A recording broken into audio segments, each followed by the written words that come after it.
Anak kurang ajar, sepaknya P. Ramlee. Kalaulah bapa mendidik saya 15 tahun dulu macam ni bapa saya takkan jadi macam ni. Sazali jadi Samsing, bapa cakap anakku Sazali. Bila Sazali dah besar, bapa dah tua, bapa tak boleh bagi duit pada Sazali. Sekarang Sazali jadi Samsing yang paling besar di Singapura. Bapa tahu. Dah jadi terlambat, tuan-tuan. Ni cerita yang P. Ramlee buat. Dalam filem ni, P. Ramlee mendapat anugerah The Most Versatile Talent. Satu-satunya filem, satu-satunya pelakon yang dapat anugerah pelakon yang paling banyak sekali bakat dalam dunia. Anugerah ni tak dibagi sampai sekarang pada siapa-siapa pun, tuan-tuan. P. Ramlee saja dapat.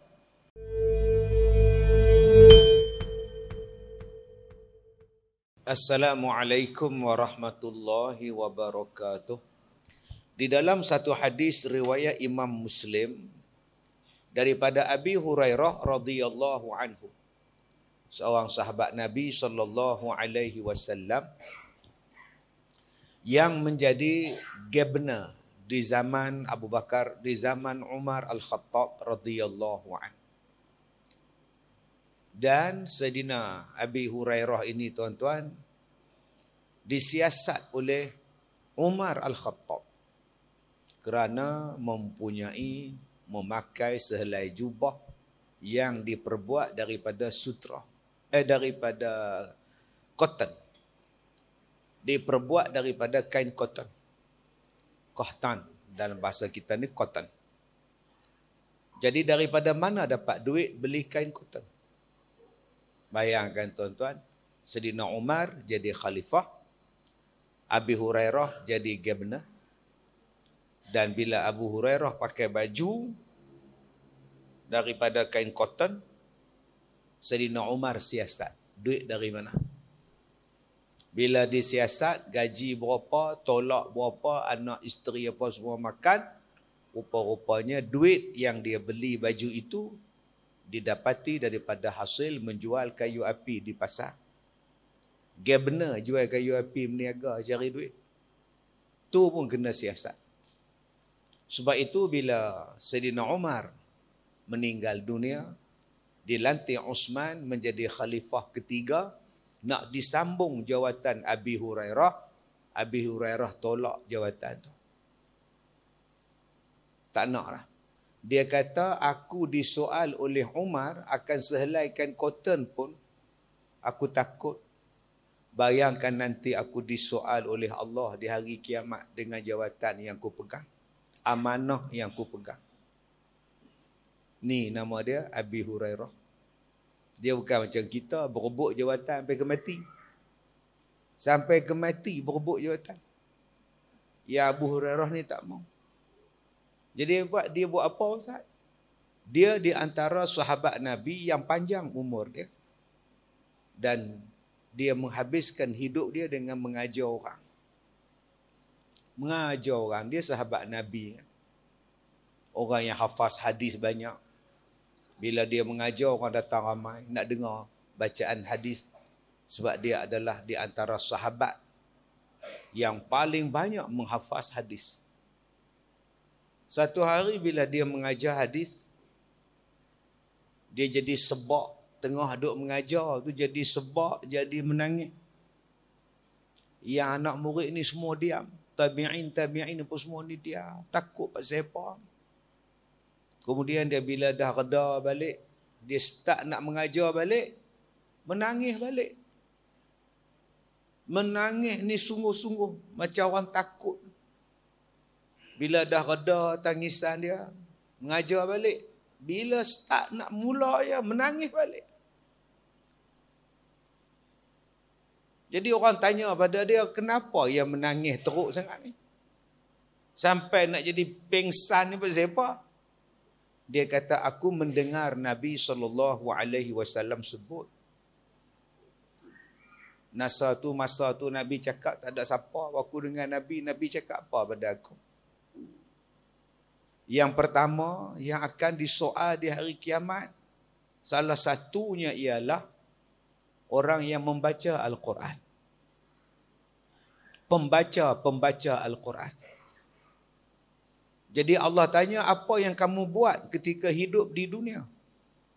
Kata dia, saya membaca Quran. Saya mengajar Quran. Maka kata Allah, kamu pembohong. Malaikat pun sambut, kamu pembohong. Kamu bukan baca Quran, melainkan kamu nak supaya orang puji suara kamu sedap. Orang puji kamu pandai baca, berlagu sedap. Allah kata, pergi masuk neraka. Datang pula yang kedua, kata Abu Hurairah, Nabi bagi tahu kepada dia, datang orang kaya. Apa yang kamu buat dengan harta kamu ketika di dunia? Kata dia, dia sedekah. Dia bagi duit pada orang, dia sedekah. Kata Allah Ta'ala, kamu pembohong. Malaikat pun sahut, kamu pembohong. Kamu bersedekah tu tujuan dia untuk disebut orang sebagai kamu adalah seorang dermawan yang rajin bersedekah. Bukan kerana Allah. Maka kata Allah, pergi masuk neraka. Golongan yang ketiga pula, golongan orang yang berjihad pada jalan Allah. Allah tanya pada dia, apa yang kamu buat ketika hidup di dunia? Saya berjihad pada jalan Allah. Saya berusaha bersungguh-sungguh memperjuangkan agama Allah. Kata Allah, kamu pembohong. Kamu bukan berjihad kerana Allah, melainkan supaya kamu ni dikata orang adalah seorang pemberani.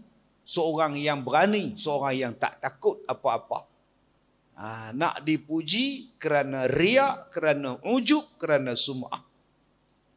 Hadis tu bila dibaca oleh Abi Hurairah, menangis dia.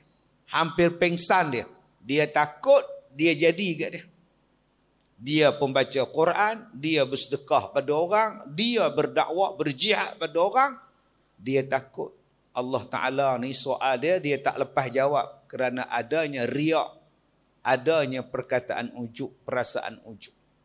Ni dia tuan-tuan, Abi Hurairah yang namanya yang penuhnya Abdul Rahman bin Sakhr radhiyallahu anhu. Hadis yang saya baca ni daripada Abi Hurairah. Kata dia apa? Suatu hari Nabi SAW sebut. Nabi sebut 3 kali. Nabi kata apa? Raghima anfu. Summa raghima anfu. Summa raghima anfu. Ni hidung. Tuan-tuan ni, Nabi sebut apa? Kotor hidung seseorang. Raghima anfu. Hidung ni kotor. Kenapa yang disebut raghima anfu? Kita ni kalau bercakap dengan orang, kalau ada taik mata, malu lah. Balik ke rumah, tengok cermin, lah. Bukan kata taik mata, taik hidung pun dah. Bukan kata taik hidung. Kalau bulu hidung ni terjuntai sampai panjangan misai, kita pun segan. Ni misai ke bulu hidung? Nampak sangat pengotor tu. Sebab tu abang-abang jenguk-jenguk lah dekat cermin, tengok sama bulu hidung tu. Terjuntai begini ni. Ni misai ke bulu hidung? Mai ke misai pula? Ni misai ke memerang? Macam-macam tak ada. Ada orang yang hidung ni makan dek resedung. Jadi hitam hidung dia. Ada orang yang hidung dia rompong. Hidung ni rompong. Kena pakai hidung mas. Menggantikan hidung yang rompong.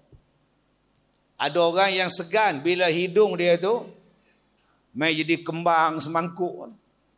Macam-macam benda yang disebut tentang hidung. Hidung ni adalah satu tempat yang orang tengok dulu. Sebab tu ada perkataan hidung tak mancung, pipi tersorong-sorong. Perkataan hidung tinggi. Apa makna hidung tinggi? Sombong. Nampak tu? Perkataan tu letak pada hidung. Sampailah hidung dia ni berpeluh pun orang cakap. Orang yang peluh dia selalu di hidung, dia ada 2 sifat. Sifat pertama kuat cemburu. Sifat kedua kedekut. Jadi yang mana sedang berpeluh hidung sekarang, ambil lap saja. Tidak orang tahu kedekut ni. Subhanallah, Masya Allah. Mereka lah khabar, saya tak tahu. Saya cerita je. Ada pula yang kata orang yang pusat dalam tu, jodoh jauh. La ilaha illallah.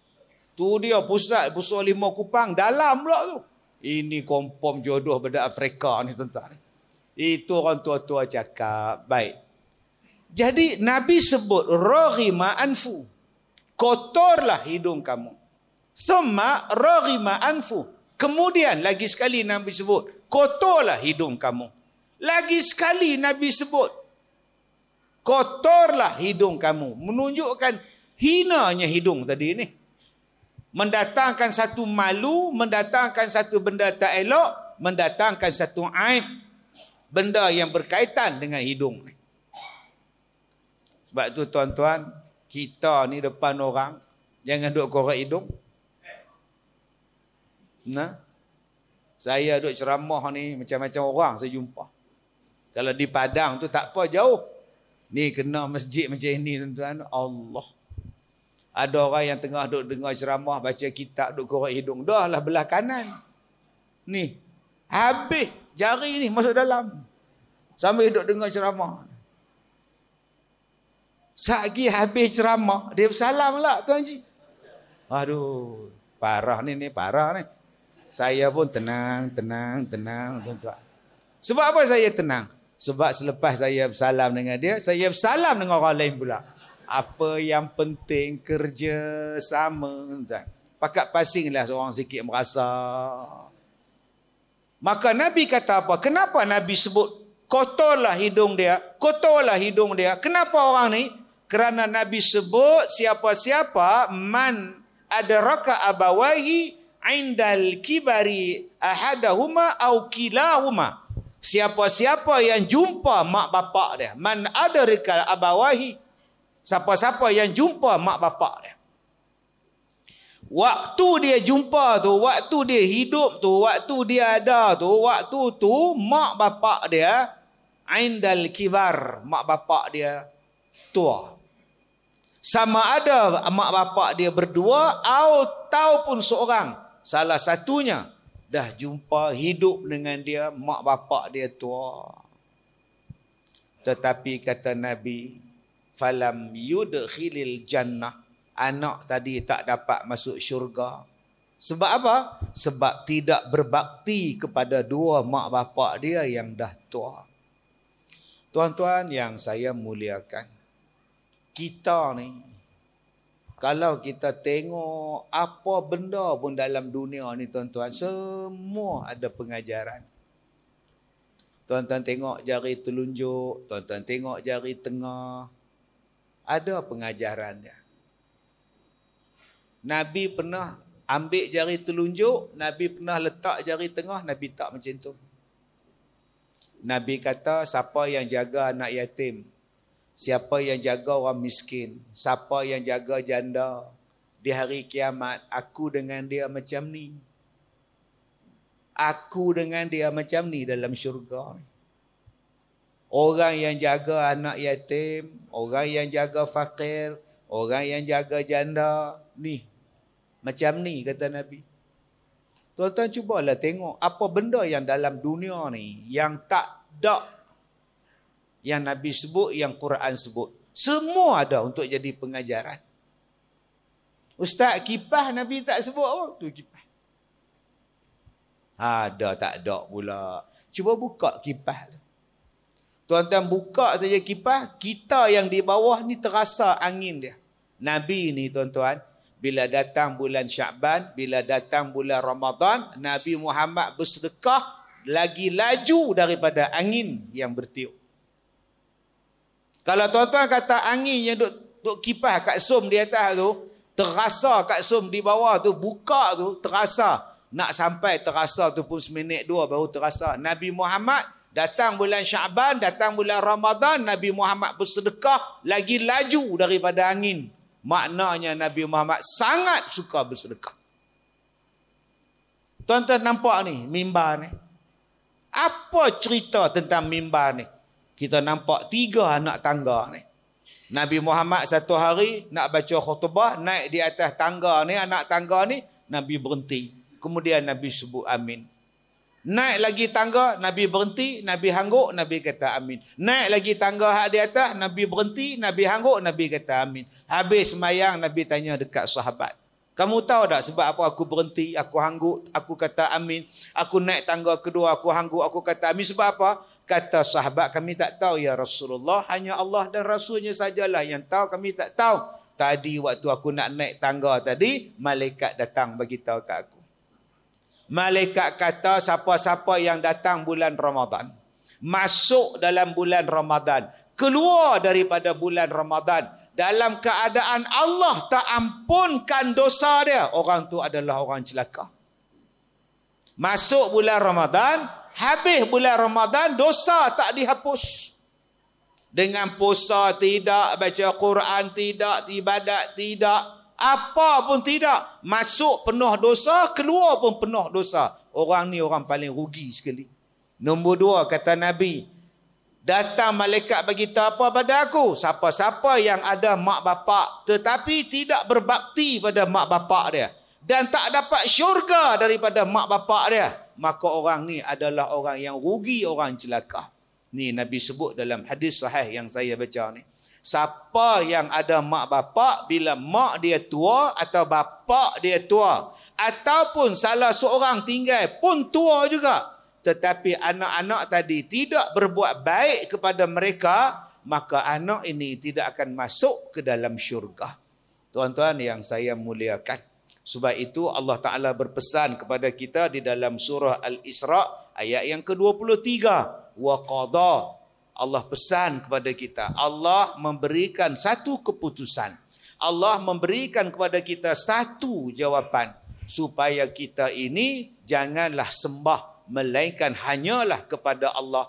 Dan Allah pesan yang kedua, hendaklah kita berbuat baik dengan mak bapak. Jadi tuan-tuan, selepas Allah kata jangan beribadah, jangan sembah melainkan hanya pada Allah sahaja, nombor dua, Allah kata buat baiklah dengan mak bapak. Punya rapat, punya kuatnya tuan-tuan mak bapak di sisi Allah. Sampai Allah letakkan perintah tu, selepas perintah jangan syirik. Jangan syirik pada Allah. Nombor dua, jangan lawan mak bapak. Sekarang ni adik-adik ni yang pakai baju hitam banyak ni. Men in black. College mana ni? Maktab. Betul? Jadi kita ni anak-anak yang paling banyak melawan mak bapak ni pasal apa? Pasal nak menikah. Zaman sekarang ni lawan mak bapak banyak pasal apa? Pasal nak menikah. Mak setuju ke? Mak tak setuju ke? Saya nak kahwin juga mak. Mak bukan tak setuju kau kahwin, mak suka kau kahwin, tapi pilihan kau tu lehau, mak tak suka. Dengan bertindik di hidung, bertindik di telinga. Mak tengok dia jelil lidah pun ada subang di lidah lehau. Apa kerja ada subang merata-rata ni, mak tak berkenan. Mak tak berkenan ke tak berkenan mak, Allah tengok hati dia mak. Memanglah dia bertindik sana sini tapi hati dia baik mak. Iyalah. Mak tak suka, mak suka tak suka, saya nak juga. Ni dia. Nombor satu, yang hari ni yang jadi melawan banyak ni pasal apa? Pasal nak menikah. Ada baru ni mai jumpa saya, dia kata anak dia tak balik 40 tahun. 40 tahun tak balik. Pergi menikah, duduk di luar negeri, menikah dengan orang putih, laki-laki mak saleh, sampai sekarang tak balik. Anak pun tua, mak ni pun tua dah, 80 lebih. Bayangkan 40 tahun tak balik, anak tu umur apa? Dia umur berapa? Dia kata saya rindu, saya ingat pada anak saya ustaz. Saya sampai jadi tanya, anak makcik hidup lagi ke? Hidup lagi. Tamu balik, pujuk tak nak balik. Anak cucu pun tak kenal kami dah. Cicit piut apa tak kenal. Sampai hati tuan-tuan, buat kat mak pak macam tu. Yang kedua ustaz, pasal apa yang lawan mak bapak ni? Pasal harta. Sebab tu Kak Leha, ada harta tu simpan-simpan lah Kak Sum lah. Abang Bidin, ada harta tu simpan-simpan sikit. Untuk kita. Sebab mak ayah ni, dia fikir nak mati dah. Dia kata aku ni tak lama dah. Kita pun duduk batu satu. Tak lama pindah batu dua. Hak mana faham? Tak faham sudah. Tak. Ayah ni tak fikir apa dah. Mak pun sama, kata mak dia. Jadi mak dah fikir dengan bapa engkau orang. Mak nak bahagi harta-harta mak pada engkau orang. Rumah dekat batu satu tu ambil dekat Along. Rumah yang dekat batu tiga tu ambil pada Angah. Rumah di Mentangkap tu ambil pada Alang. Rumah yang dekat dengan kampung tu susun tu ambil pada yang Acik. Ucu ambil rumah mak sekarang ni. Mak tukar nama siap-siap. Cuma untuk Ucu ni mak cakap terang lah dengan bapa ayah. Mak numpang sekejap duduk sampai kami mati. Duduklah mak. Ucu duduk di KL, kata dia. Dia bagi siap-siap. Supaya apa? Supaya bila dia mati, konon-kononnya tak berebut pusaka. Konon-kononnya dah tak ada bergaduh krisis tentang harta. Baguslah tu niat dia. Duduk 5 tahun dapat surat. Duduk 5 tahun tuan-tuan. Datang orang main sita rumah dia. Rupanya anak bongsu dia pergi buat loan bank. Jaga rumah ni. Pasal rumah dah dapat nama dia. Dia jaga. Tak lepas bayar tuan-tuan. Bank main ambil. Bank main ambil. Nak duduk di mana? Yang nu tak mau ambil. Yang ni tak ada. Yang nu buat nu tak ada. Dia main sekolah saya. Dia kata, Ustaz, ada tak pondok sebuah bagi kami duduk suami isteri? Saya tanya, rumah tak ada ke? Rumah habis bagi ke anak-anak, anak pula jual, anak pula ceti lah, apa bank lah, sekarang tak ada harta lah kami, rumah tak ada. Ada dekat sekolah saya, tuan-tuan. Daripada rumah 5 buah, sekarang tuan-tuan, duduk rumah pondok. Balik pun tidak dah, jenguk pun tidak dah. Pak siapa anak tak balik? Pak siapa anak tak jenguk mak bapak? Sebab tak ada duit. Gelang mah dah bagi pada menantu. Motor dah bagi pada anak. Tanah dah bagi pada anak. Duit tabung haji pun dah asing sikit. Yang ada untuk makan je Ustaz. Buat apa kami balik? Kalau mak bapak tadi ada lagi harta dia, rajin balik. Tak raya pun balik. Raya Ponggel balik, Taipusam balik. Oh, segala raya balik. Pasal apa? Tanah masih ada, bendang masih ada, sawit masih ada. Baliklah juga. Sebab tu abang-abang, jangan duk bagi semua. Memang abang-abang tak cinta dah pada dunia. Tapi dah bagi semua. Abang-abang tak ada, anak zaman sekarang ni dia tengok. Balik pun buat apa? Kita bukan dapat apa pun abang. Tak payahlah. Tapi kalau sakit, kalau kita ni ada lagi masalah, ada lagi duit, gelang mas sampai ke ketiak, insya-Allah tuan-tuan. Duk tidur atas lengan mak aja, mentanglah mak tu pakai gelang. Sambil tidur duk usap gelang mak tuan-tuan. Oh, sebab tu tuan-tuan dalam agama ni dia ada faraid. Bukan tak boleh bagi siap-siap, nama dia hibah. Bukan tak boleh bagi, boleh bagi. Tapi rupanya nak simpan tu ada hikmah di sebalik apa yang Allah Ta'ala turunkan kepada kita. Tuan-tuan yang saya hormati. Tajuk yang kita bincang malam ni ialah Anakku Sazli dengan anak bapa. Dua benda ni. Anakku Sazali ni filem P. Ramlee 1956. Arahan Pani Mamjundar. Orang India tuan. Filem Anakku Sazli ni diambil daripada filem orang putih. Bukan P. Ramlee punya. Orang putih dia ciplak jadi Anakku Sazli. Dia tiru. Dia punya jalan cerita tu. Dalam filem ni macam-macam lagu ada. Okay. Anakku Sazali dengarlah. Tuan-tuan ni lagu dia. Pani Mamjundar. Arahan daripada filem dia. Saya nak pesan satu je. Kalau ada anak-anak muda yang kahwin dah hari ini dapat anak setahun, 2 tahun. Ada satu petua dalam filem ni bagaimana nak menjadikan anak tadi membesar dengan cepat. Kena menyanyi lagu. InsyaAllah cepat je. Awan nanti kata aku kandung air, sampai tempat sejuk aku pun cair. Tengok dalam air nampak bayang-bayang, campak satu batu bayang pun hilang. Tiba-tiba jadi besar. Itulah petua dia. Jadi adik-adik tolonglah menyanyi lagu Awan nanti kata. Dalam masa 2 minit jadi besar budak tu, badan tegak, duduk tepi sungai main biola tuan-tuan. Itu cerita anakku Zazli. Tak guna betul Ustaz perkenal kami. Tak cerita betul kan saya bohong tak ada. Baik, dalam cerita ini kita lihat anakku Zazli. Cerita hero P. Ramlee. Dia punya hero yang dia Zaitun.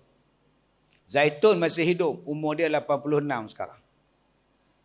Kemudian ada adik dia seorang lagi, abang dia nama dia Nurdin Ahmad. Allah yarham. Jadi tuan-tuan, mak dia, bapak dia tak suka dengan P. Ramlee ni pasal orang miskin. Tak bagi berkawan. Bila tak bagi berkawan, tapi budak ni bercinta. Bercinta. Hasan, kau bawalah aku ke mana saja kau pergi Hasan. Kan? Yang P. Ramlee ni kerja dia apa? Kerja dia bot penambang, duduk kayuh bot sampan. Tak padan dengan orang kaya. Etun tadi ni. Zaitun tu. Nama dia Mahani. Dalam filem ni nama dia Mahani. Mahani nak juga pada P. Ramlee. Hasan, kau bawalah aku ke mana saja kau pergi Hasan. Aku tidak boleh hidup tanpa kau. Baiklah Mahani. Nampak tuan-tuan. Main suara besar. Lari naik kereta api sampai di Singapura. Bila sampai di Singapura, abang dia tunggu, Nurdin Ahmad. Dalam filem tu Nurdin Ahmad duk tunggu dekat stesen kereta api. Satu anak muda datang. Oh, cikgu. Oh. Siapa yang panggil cikgu tu? Itulah Jim Samsudin. Filem awal Jim Samsudin cerita anakku Zazli. Yang tu je. Apa khabar cikgu? Jalan terus. Dia bukannya hero daripada mula. Jadi pelakon tambahan dia. Awal Jim Samsudin. Akhirnya menikah. Soalan dia. Nampak. Sah ke menikah tu Ustaz? Mahani dengan Hasan. Sah ke nikah Ustaz? Pak sepak dia tak bagi. Ayah dia tak bagi. Dalam bab ini, ayah dia masih hidup. Ayah dia ada. Macam mana mereka menikah Ustaz? Ya. Pak duk ada, pak tak bagi, mereka lari menikah di Singapura. Ustaz, bukankah Hasan tu, apa nama, cikgu Mahani tadi ada cikgu abang dia lah jadi wali Ustaz. Jadi tuan-tuan yang saya muliakan. Dalam filem-filem P. Ramlee ni, saya dulu tahun 90-an, sampai saya buat CD, yang mana dia ikut ceramah saya ni zaman 90-an dulu, sampai saya buat CD. Cerita anak bapa, cerita ibu mertuaku, cerita anakku Zazli. Cerita ni, saya buat hukum. Saya buat hukum tu. Daripada filem tu. Misalnya keluarga 69. Yang P. Ramlee menikah dengan yang ni. Yang A.R. Tompel menikah dengan anak dia. Yang bapa ni menikah pula dengan isteri A.R. Tompel. Jadi keluarga tunggang langgang. P. Ramlee menikah dengan Siput Sarawak. Siput Sarawak tu pula mak mertua kepada bapa P. Ramlee. Anak Siput Sarawak menikah dengan bapa P. Ramlee. Yang bapa P. Ramlee punya isteri pula, mak P. Ramlee pula menikah dengan bapa anak isteri bapa dia. Penin. Tu nama dia keluarga 69. A.R. Tompel jadi pak, Idris Hashim jadi pak mertua, Siput Sarawak jadi isteri pening. Orang tanya pada saya, jadi tak ni Ustaz? Kalau jadi macam tu sah tak nikah? Memang tak akan jadi tuan-tuan. Kenapa tak ada jadi Ustaz? Tu dalam filem tu jadi. Memanglah dalam filem tu. Jadi dia cerita. Bodoh orang ni. AR Tompel, orang kaya tu yang bawa senapan pergi rumah orang pekak tu. Assalamualaikum Pak. Kapak. Ada. Kapak tu. Anak perempuan itu bapa dia ialah pekerja AR Tompel. Itu adalah wali. Takkan masa dia menikah dengan Tompel, wali tak tahu. Takkan Tompel tak tahu itu anak dia. Tang situ yang tak jadinya. Bila nak pergi jumpa naib qadi mesti tanya, mana bapa kamu?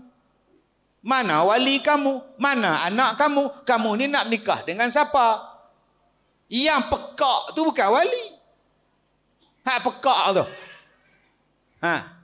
Apa?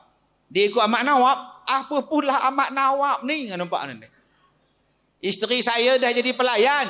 Lah, lauk tak ada, apa tak ada. Bila masa jadi nelayan bini kau. Astagfirullah. Itu pekak nama dia. Pekak badak nama dia. Entah. Jadi silapnya cerita keluarga 69 tu. Tang situ. Tang situ dah tahu dah. Oh, kamu ni bapa kepada si anak dara ni. Oh, ni anak kamu lah. Ya, aku nikah. Kamu jadi wali. Jadi bila dah jadi wali, tahulah di situ hukum dia. Jadi tak ada lah timbul masalah yang menikah pula dengan siput Sarawak tu. Kita tinggalkan cerita keluarga 69. Ni kita cerita ni hak keluarga anakku Sazli dulu. Baik, tuan-tuan yang saya muliakan. Sebab itu bagaimana yang menikah di luar daripada kebenaran mak bapak dia. Ada yang menikah di Siam, duduk di Temerloh, kahwin di Siam. Duduk di satu tempat, melari tempat lain menikah di Indonesia. No. Wali ada di sini. Ini nama dia perkahwinan luar qaryah yang lebih daripada 2 marhalah. Maka kena tengoklah yang dia menikah di sana di Siam tu dengan wali apa. Adakah jaraknya lebih daripada 2 marhalah? Daripada tempat dia duduk, bapak dia duduk. Dan kena tengok pula tempat yang dia menikah itu adakah dia iktiraf naib qadi dia ataupun qadi dia. Bukan perkahwinan daripada perkahwinan yang sekarang nama dia sindiket. Yang akad nikah tu pun tak tahu siapa dia, tak berdaftar, tak dibenarkan oleh pihak pemerintah. Jadi dalam bab ini, kalaulah Nordin Ahmad yang jadi wali tanpa kebenaran daripada bapak dia, tak cukup 2 marhalah pula. Jadi dalam bab ini perkahwinan Mahni dengan P. Romli itu tak jadilah. Tapi kita tak tahulah mereka tu menikah kesah ke tidak. Kita pandang baiklah. Mungkin anak jantan dia minta izin daripada bapak dia, anak perempuan dia minta izin daripada bapak dia untuk menjadi wali kan dan membenarkan abang dia jadi wali. Jadi kita pandang di situ hukum dia. Baik. Yang kedua, bila mereka dah kahwin, duduk dalam rumah sewa, daripada rumah sewa akhirnya dapat rumah sendiri, ada pembantu rumah, cantik semua rumah dah besar, dah cantik dah. Tiba-tiba mengandung. Tengah duk menyanyi, duk dengar piring hitam tu, gramafon tu, duk dengar tu, tiada kata secantik bahasa. Tengah-tengah tu pengsan isteri dia. Isteri dia duduk sebelah adik ipar dia. Adik ipar dia nama Rusnani. Rusnani masih hidup, umur 84. Sekarang pelakon yang masih hidup, Rusnani 84, Sarimah 82, Zaitun 86, Maria Menado 92. Tinggal 4 lagi yang hidup.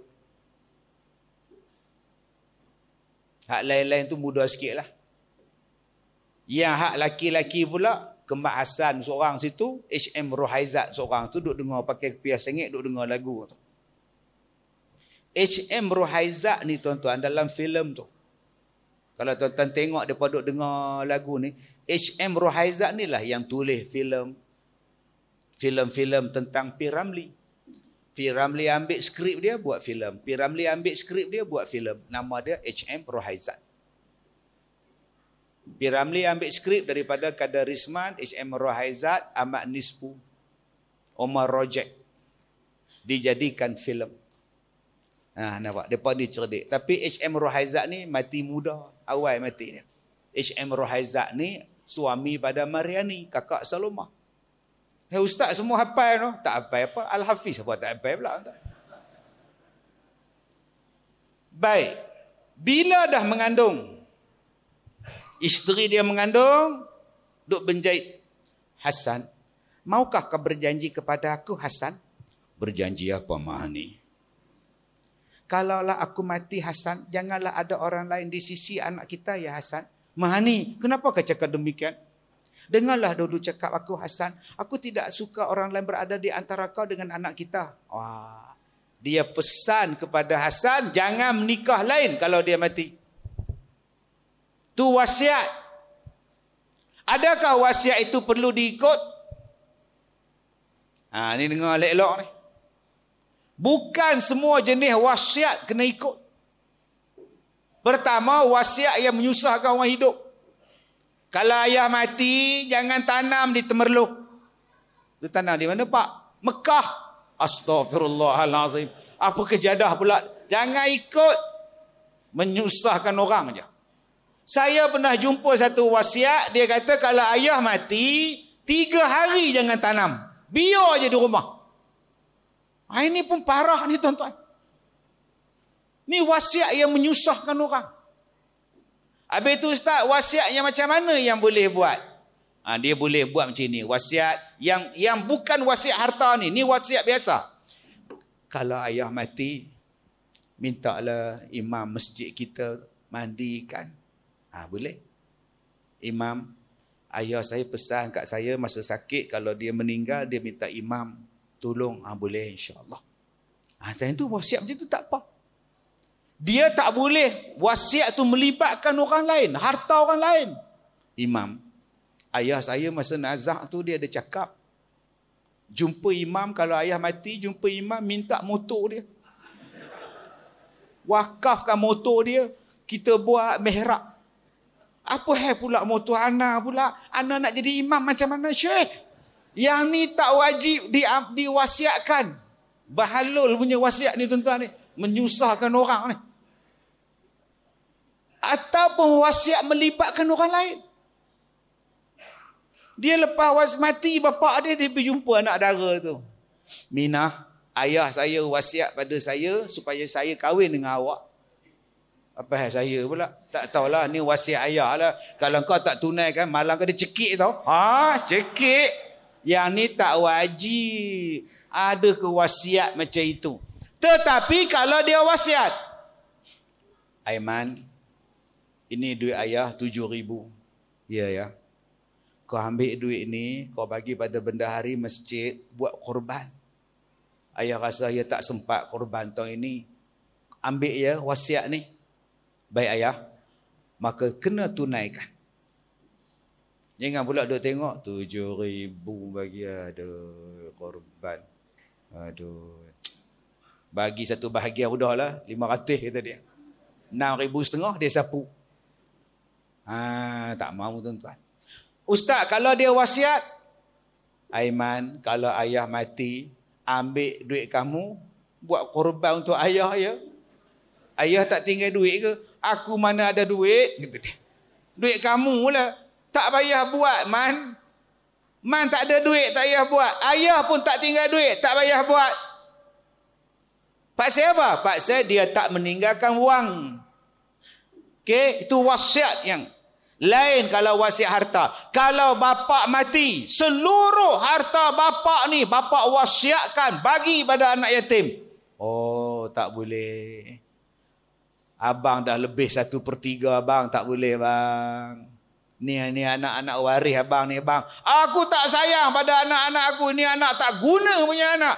Tak boleh abang. Ni wasiat. Abang bagi pada anak pun abang dapat pahala. Ustaz, saya wasiatkan tanah saya di Batu Satu. Bagi pada anak sulung saya. Kalau saya mati, wasiat saya bagi pada dia. Bang, anak sulung abang adalah ahli waris. Anak sulung abang adalah orang yang dapat harta. Mana boleh abang wasiat? Nak wasiat pada orang yang tidak layak mendapat pusaka. Yang tu boleh wasiat. Orang yang dah tertentu mendapat pusaka tidak boleh menerima wasiat melainkan yang saya sebutkan tadi. Okey Ustaz, kalau dia wasiat harta dia 100,000, dia kata ambil 10,000 bagi dekat masjid, dia orang infak, dia orang nak buat mihrab, kena bagi. Sebab 10,000 tak sampai pun satu daripada 3 bahagian 100,000. Itu jenis wasiat. Dalam bab tadi, isteri dia pesan, abang, kalau saya mati, abang jangan kahwin lain. Yang ni tak wajib taat abang Din. Jawab dekat isteri tu, kalau sebelum kau mati pun aku nak menikah pun masalah kau. Dan kau dah mati udah-udah lah. Nampak tu. Okey? Nampak tu, nombor 1. Akhirnya, isteri dia pun meninggal. Bila? Sedang bersalin, mati bersalin. Hasan, anak kau laki-laki Hasan. Alhamdulillah. Bagaimana dengan Mahani? Terus berlari. Mahani tak dapat diselamatkan. Mati isteri dia. Bila mati tuan-tuan, sedihlah Hasan tadi ni. Buai anak dia. Anakku Syazali, dengarlah. Okey Ustaz, apa hukum orang yang mati bersalin? Orang yang mati bersalin dikategorikan sebagai mati dapat pahala syahid. Yang ni abang-abang kita tak dapat bang. Walaupun abang mengandung dah 10 tahun. Allah, tak beranak-beranak sampai sekarang. Nama dia Al-Buncit Wal-Boroid.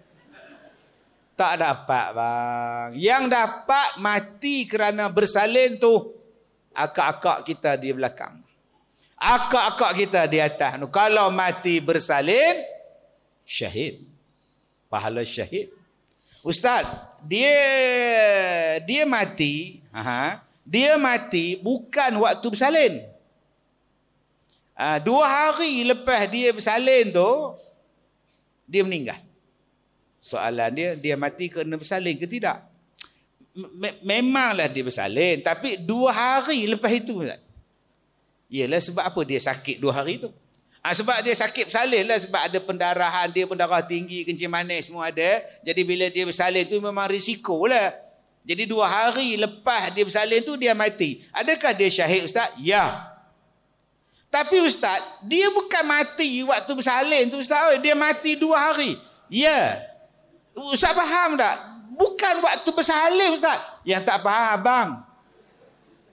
Kerana dia sakit itu berpunca daripada dia bersalin. Waktu dia mati, syahid lah. Faham tu? Ustaz, macam arwah datuk saya meninggal hari Rabu. Okey. Kemudian simpan kat hospital lah, doktor postmortem lah sebab mayat dia ni orang syak dia dibunuh lah kan.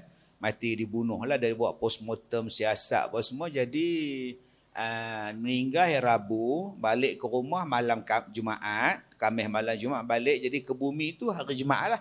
Jadi lepas tak sisa kubur Ustaz. Dah dia meninggal hari Rabu. Dia bukan kira hari meninggal bang. Dia bukan kira hari tanam. Dia kira hari meninggal. Meninggalnya bila? Rabu. Jadi Rabu lah. Tapi dia ke bumi tu Jumaat Ustaz. Bukan masalah ke bumi. Masalah meninggal tu bila? Meninggal Rabu lah. Tapi ke buminya Jumaat. Kalau itu tak ada apalah. Biasalah dia. Tapi ke bumi Jumaat Ustaz. Faham. Masalah meninggalnya bila? Kalau dia meninggal hari Jumaat, ke bumi hari Rabu, mati baiklah hari Jumaat. Walaupun ke bumi hari Rabu, tengok hari meninggal tu. Bukan tengok hari tanam. Jadi Ustaz, kalau macam kita mati hari Jumaat, maknanya kita lepas ke siksa kubur Ustaz? Wallahu a'lam lah, mudah-mudahan lepas lah. InsyaAllah lepas lah. Orang mencerita hadis tu, tapi meninggal hari Jumaat termasuk di dalam tanda-tanda kematian yang baik. Tanda-tanda kematian yang baik ialah mati hari Jumaat. Dalam ada satu hadis dia kata lepas siksa kubur, mudah-mudahan lah. Ada masalah bang? Dia kawan saya tu, dia tak sembahyang Ustaz. Betul? Mati hari Jumaat. Tu apa masalah dia? Tak masalah dia. Tu imam kita meninggal hari Rabu. Itu masalah dia. Sudah tuan-tuan. Saya jawab pada dia, Rasulullah meninggal hari Selasa. Hari Senin pun masalah. Nabi meninggal hari Senin. Dia meninggal lah hari apa pun, kalau kamu orang baik, kamu mati dalam keadaan baik, tak ada siksa kubur, lepas entah. Bukan kira hari Jumaat, cuma keistimewaan Jumaat tu. Itu masalah tu. Macam dia tak semayang, macam mana? Tak puas hati benar entah ni, payah entah ni. Yang kedua, orang yang mati syahid siapa dia? Mati kerana ta'un. Di antara sahabat Nabi yang dijamin syurga, yang confirm masuk syurga, ada 10. Salah satunya ialah Abu Ubaidah Al-Jarrah radhiyallahu anhu. Abu Ubaidah ni tuan-tuan, di antara sahabat Nabi yang paling awal memeluk Islam. Abu Bakar As-Siddiq, Sa'ad bin Abi Waqqas, Abu Ubaidah Al-Jarrah, Utsman ibnu Affan. Ini adalah sahabat-sahabat terkanan Rasulullah. Salah satunya ialah Abu Ubaidah Al-Jarrah. Sampai Nabi sebut orang yang lemah lembut, yang penyayang, Abu Bakar As-Siddiq. Nabi sebut. Orang yang tegas, Umar Al-Khattab. Orang yang pakih tentang halal dan haram, Muaz bin Jabal. Orang yang qari, yang baca Qurannya bagus, Ubay bin Ka'ab. Dan orang yang paling dipercayai dalam umat aku, Abu Ubaidah Al-Jarrah. Nampak? Sebab tu tuan-tuan, bila Rasulullah wafat, mesyuarat, habis mesyuarat semua, Abu Bakar ambil Umar Al-Khattab, Abu Bakar pegang tangan Abu Ubaidah. Abu Bakar kata apa? Pilihlah kalian yang menjadi khalifah pada kalian di antara dua orang ini. Seorang Abu Bakar, seorang Abu Ubaidah. Seorang Umar, minta maaf. Seorang Umar, seorang Abu Ubaidah. Abu Bakar angkat tangan. Lantiklah salah sedua daripada mereka. Umar seorang, Abu Ubaidah seorang. Siapa yang angkat tangan tu? Abu Bakar. Abu Bakar punya tak mau jadi khalifah. Kita hari ni angkat tangan sendiri. Pilihlah aku. Nampak tak? La ilaha illallah. Orang tak mau pun nak lagi. Yang Abu Bakar ni, dia angkat. Pilihlah Umar atau pilihlah Abu Ubaidah. Umar turun tangan. Takkan aku nak jadi khalifah sedangkan kau ni wahai Abu Bakar, Rasulullah sakit, Rasulullah suruh kau jadi imam. Aku tak nak jadi ya. Umar pun tolak. Abu Ubaidah kata kau lah, aku tak mau. Akhirnya sepakat Abu Bakar jadi khalifah. Bila Abu Bakar wafat, naik pula Umar jadi khalifah. Tuan-tuan tahu tak Umar kata apa? Kalau aku mati, ni Abu Ubaidah ganti aku. Bila dia dengar macam tu tuan-tuan, masa tu dia gubernur di Syam, Abu Ubaidah ni.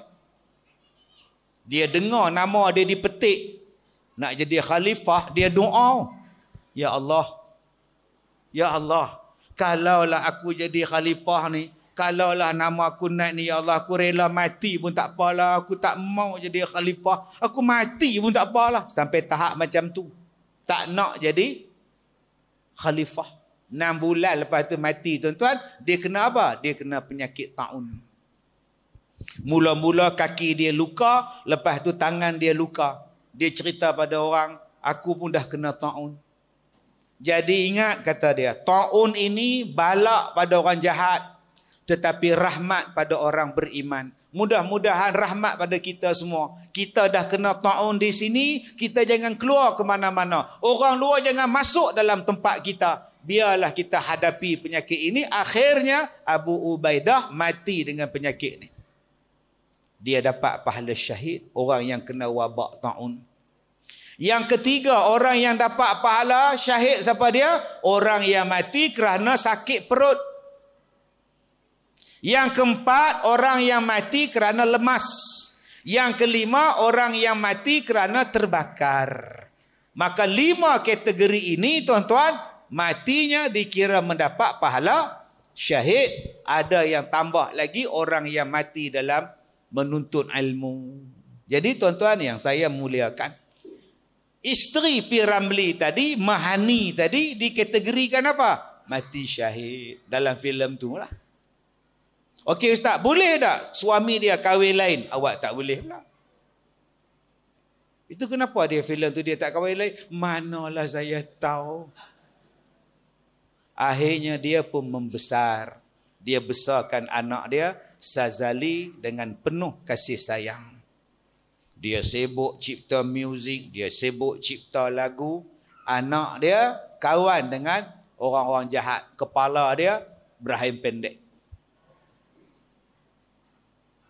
Dia bergaduh dengan orang, dia ambil batu, dia baling kedai orang, kedai tu pecah cermin. Tokek kedai tu jumpa dengan P. Ramlee. Anak kamu dah pecahkan cermin kedai saya, minta ganti rugi. Oh, P. Ramlee pun ambil duit bagi. Kenapa kau pecahkan kedai dia? Tak ada, Sazali kesian kepada orang. Sazali sebenarnya menolong orang itu bapa. Wow. Dia tipu bapa dia. Ayah berbangga dengan kamu. Ni kunci peti besi bapa.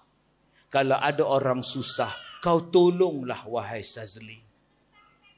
Bayangkan bapa bagi dekat anak dia kunci peti besi penuh dengan duit. Dia bawa segenggam duit, duduk tepi pantai atas batu. Aku orang kaya, kata Sazali. Waktu tu umur 9 tahun. Sekarang kita banyak wang, kita boleh tengok wayang. Ibrahim pendek kata, yeay. Kita boleh tengok perempuan joget. Yeay. Kita boleh berjudi. Yeay. Wah. Siapa yang jadi Sazali ni? Yang jadi Sazali ni nama dia Tony Castello. Dia ni orang Filipino. Dia orang Kristian asal dia. Tetapi selepas itu dia memeluk agama Islam. Dan dia adalah orang Islam. Walaupun nama dia Tony Castello. Dia Islam, tuan-tuan. Mati pun dalam Islam. Tuan-tuan, di situ kita lihat kesilapan Sazali, kesilapan Hasan di dalam mendidik anak dia. Sampailah kesilapan kedua dia apa?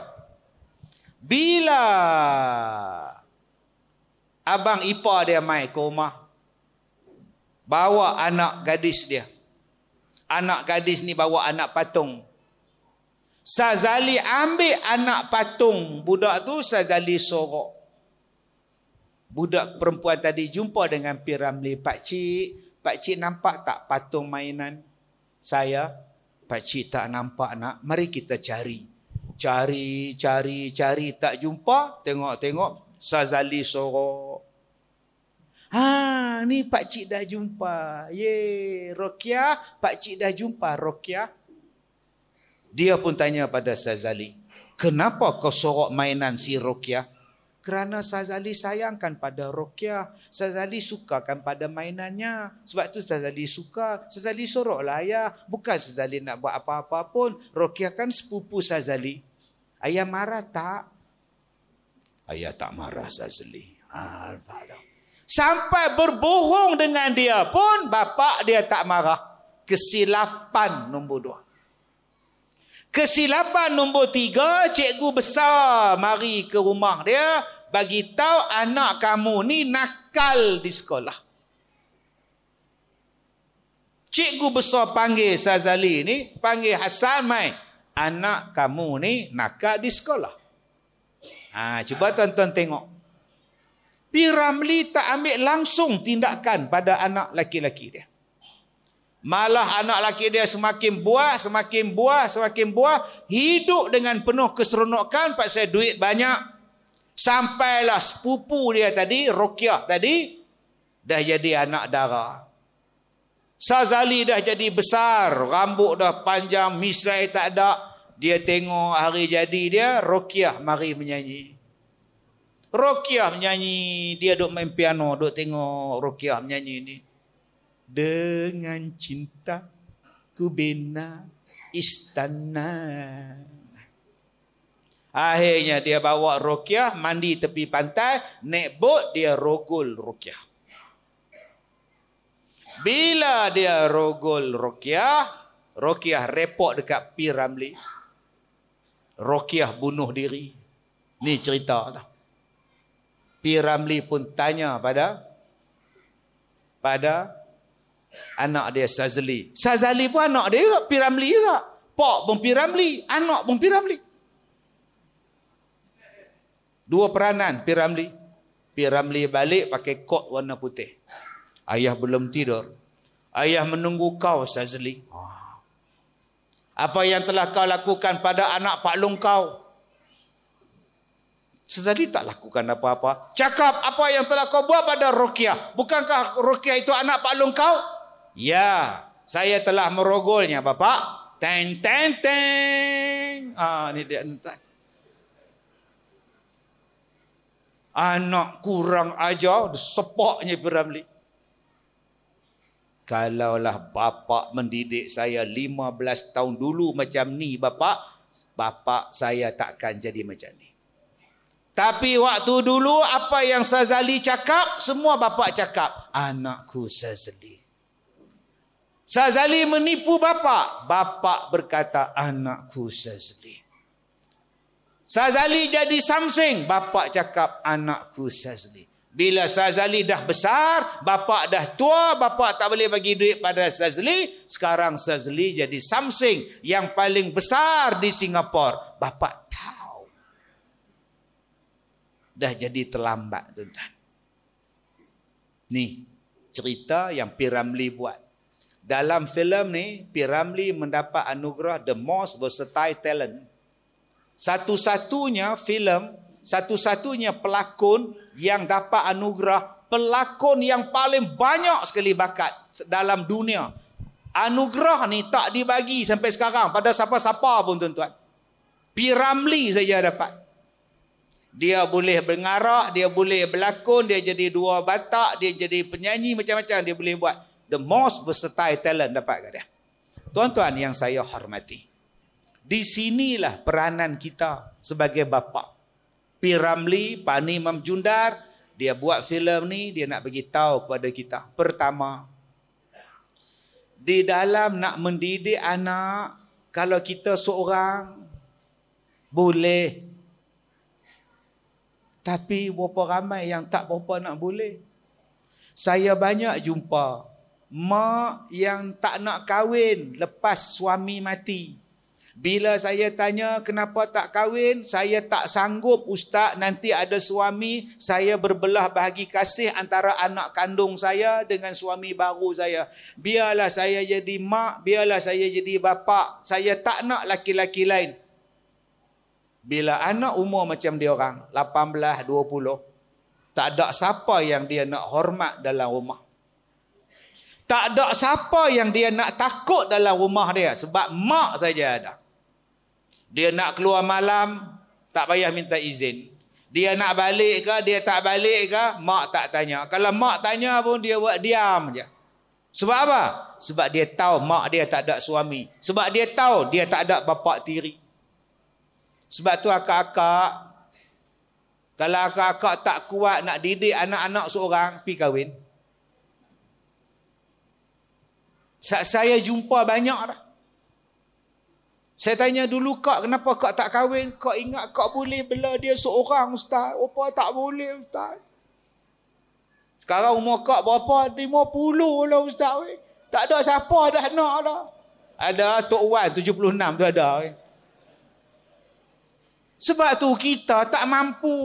Sebab tu nak didik anak, dua-dua kena main peranan. Abang kena main peranan, isteri kena main peranan. Yang seorang jadi tegas, Yang seorang lagi didik, bimbing dengan kasih sayang.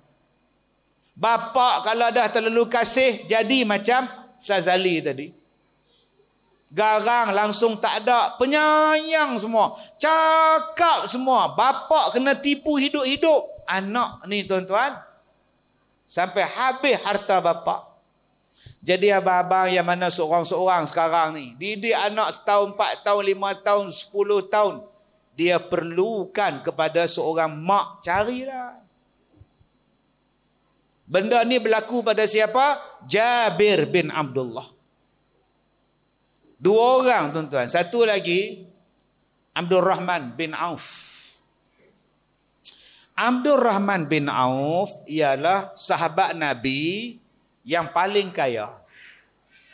Tuan-tuan, Abdul Rahman bin Auf kalau dia bersedekah 500 ekor kuda sekali sedekah. Sekali sedekah 1,500 ekor unta, punya banyaknya. Abang-abang buat korban baru seekor kambing 10 tahun dulu sampai sekarang duk ungkit. Kambing je pun. Yang hamba Allah ni 1,500 ekor unta, 500 kuda sekali sedekah. Sekali dia sedekah tuan-tuan untuk penduduk Madinah 700 ekor unta yang penuh barang dagangan atas unta tu. Bagi semua orang Madinah. Masya Allah. Bila Nabi kata orang yang Allah redha, orang yang Allah sayang ialah orang yang terlibat di dalam perang Badar. Sahabat-sahabat yang terlibat dalam perang Badar tu radhiyallahu anhum, Allah redha.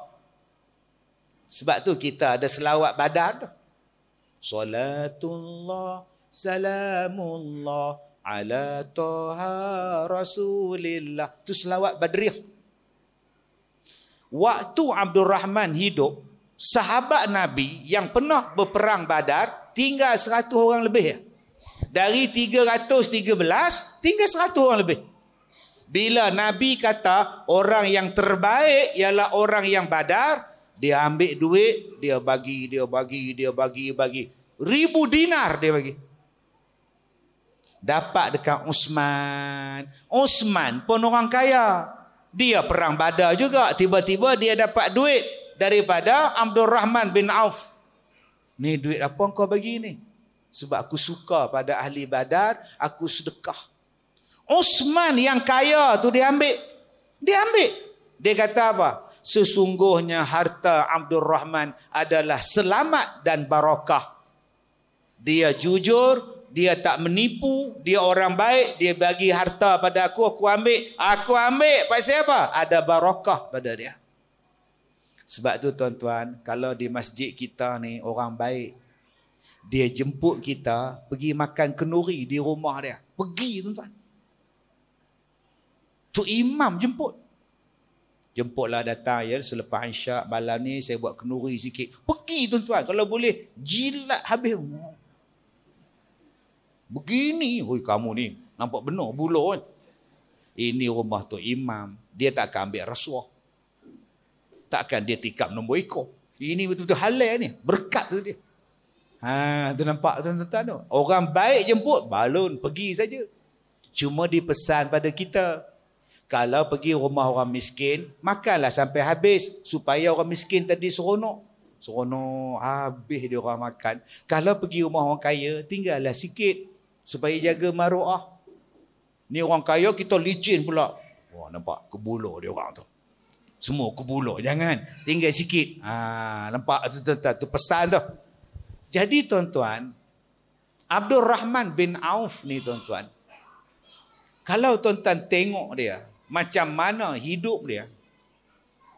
Orang yang kaya raya ni tuan-tuan, Masya Allah, sekali dia bersedekah 200 uqiyah emas, bersamaan 24 kilogram emas. Allah, hebatnya tuan-tuan. Kita hari ni baru nak dapat RM60,000. Nak bagi cantik masjid kita ni sempena Ramadan ni. Saya rasa RM60,000 ni sah ya. Hak datang malam ni 200 orang. Seorang bagi 1,000 selesai. 200 seorang bagi 1,000, 200,000 terlebih pula ustaz oi. Dia orang minta 60,000 aja.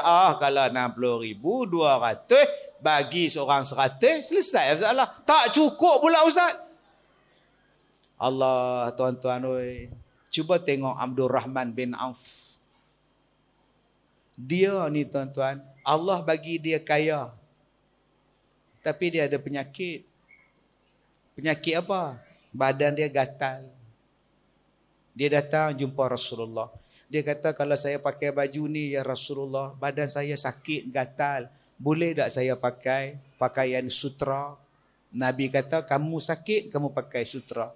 Sebab tu orang lelaki-lelaki harus pakai sutra kalau ada penyakit kulit. Kayap, kurap, silakan. Sebab tu kalau abang-abang tengok ada orang pakai kain sutra, pandang baik, kurap tu, kurap. Anda faham? Tak faham sudah. Abdul Rahman bin Auf, waktu perang Badar, dia kena tetak. Waktu perang Uhud, tuan-tuan, dia kena tetak tu 21 kali. Luka di badan dia 21 tempat. Orang kaya. Orang kaya, bila diajak perang, jalan. Dahlah dia sedekah, dahlah dia infak, dahlah sedekah. Gila-gila punya sedekah. Punya banyaknya tuan-tuan sedekah. Dia perang. Dalam perang Uhud tu 21 badan dia luka. Sampai kaki ni jadi rosak kaki dia. Orang tikam kaki dia sampai dia mati tuan-tuan. Kaki dia renjuk berjalan. Kaya tapi sedekah. Masya Allah, tak tahulah tuan-tuan. Kita ni Allah baru minta derma ya. Nak buat mihrab kita rasa berat dah. Belum ajak perang baru minta derma. Yang Abdul Rahman ni dahlah sedekah unta, sedekah emas, sedekah kuda, sedekah darah lagi. Jihad. Masya Allah. Tuan-tuan. Akhirnya dia mati dan dia diiktiraf sebagai 10 sahabat yang dijamin syurga.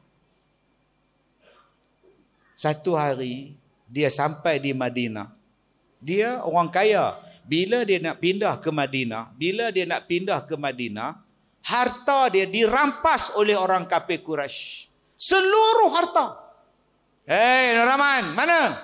Saya nak pindah hijrah ke Madinah. Pindah saja. Harta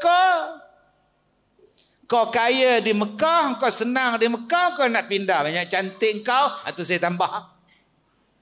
Abdul Rahman kata apa? Ambil lah. Aku tak nak dunia-dunia ni. Aku nak hijrah sehelai sepinggang, tuan-tuan. Kalau kita lah tuan-tuan tak tahu. Langsung tak sayang ni. Ambil lah. Aku nak pergi Madinah. Allah. Agak-agak tuan-tuan, bila masjid ni minta kita sedekah infak ni, agak-agak nak bagi berapa tuan-tuan? Nasib baik bawa RM1. RM1 tuan-tuan. Ada yang kata nasib baik bawa 50. Wow, 50. Rupanya terkoyak 2. Gam dengan plastik. Cantik macam tuan-tuan ni. Dia nak ambil lah. Aku bukan nak ni. Aku nak Nabi. Aku nak Islam.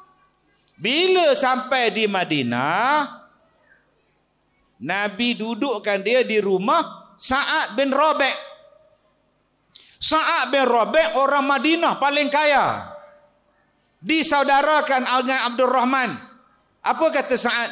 Wahai saudaraku Abdul Rahman, aku ni orang kaya. Engkau ambillah separuh kekayaan aku. Ambillah. Aku separuh, engkau separuh. Masya Allah. Dahsyatnya tuan-tuan. Bagi harta setengah. Tu nama dia persaudaraan dalam Islam. Kita hari ni persaudaraan dalam Islam, kenuri pun tak jemput. Saudara apa? Salam pun tak nak jawab.